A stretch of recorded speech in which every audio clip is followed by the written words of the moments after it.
இல்ல அன்பு தம்பிகளா, நான் எனக்கு அந்த ஆசை, எனக்கு அழகரோட ஆசிரியர் எனக்கு எப்பவுமே கிடைக்கும் நம்புறேன், எனக்கு கிடைச்சிக்கிட்டே இருக்கிறான்னு. எனக்கு அங்கே நிறைய இடத்துல படத்துக்கான ப்ரொமோஷனில் இருந்தோம். நம்ம மெயினாக லீட் ரோலை நம்ம பண்ணுறதுனால நமக்கு அந்த பொறுப்பு அதிகமாக இருக்குது. அதனால ஒரு ஊரில் நான் போயிட்டே இருந்தேன், அதனால வர முடியலை. படத்தோட லாஸ்ட் ஸ்டேஜ் ஒர்க்கு போயிட்டு இருந்துச்சு, அதனால வர முடியலை. அளவோட ஆசீர்வாதம் எப்பவும் கிடைக்கும். அடுத்த வருஷம் கண்டிப்பாக இருக்கும்.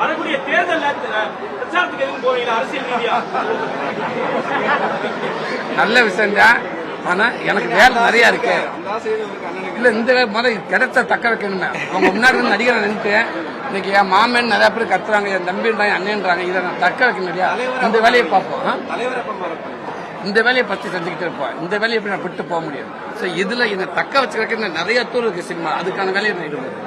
பொதுவாக தேர்தலில் எல்லா நடிகர்களுமே பிரச்சாரத்துக்கு வரும்போது மண்ணின் மைந்தனா உங்களை எதிர்பார்க்கலாமா? மதுரையில தேர்தல் பிரச்சார காலத்துல ஓகே, அதுதான் சொல்றானே.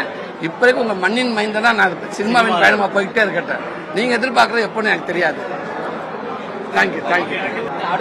அடுத்த படங்கள் எதுவும் வாய்ப்பு இருக்குதா? அடுத்த படங்கள் எதுவும் வாய்ப்பு வந்திருக்குதா? அடுத்த படங்கள் என்ன மாதிரி? அடுத்து மண்டாடி, நீங்க எல்லாரும் இப்ப பாத்தீங்களா? இப்ப இந்த 3-4 படம் பார்த்துட்டு என் படம் இப்படி மாமன் வேற மாதிரி இருக்குல்ல. இப்ப மண்டாடி இந்த எல்லா படத்தையும் வச்சுட்டு மண்டாடி தனித்துவமா இருக்குன்னு நினைக்கிறேன். மண்டாடிக்கு அப்புறம் நான் கதைகள் கேட்டுக்கிட்டாரு.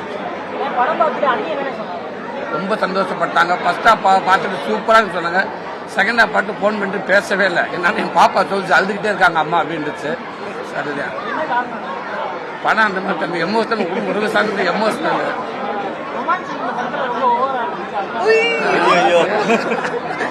நல்ல விஷயம் பாராட்டு. ஃபர்ஸ்டே சொல்லிட்டாங்க ரொமான்ஸ் வரப்ப நல்ல கான்பிடண்டா பண்ணுங்க. ஃபர்ஸ்ட் எனக்கு கொடுத்து என் ஒய்ஃப் முதல்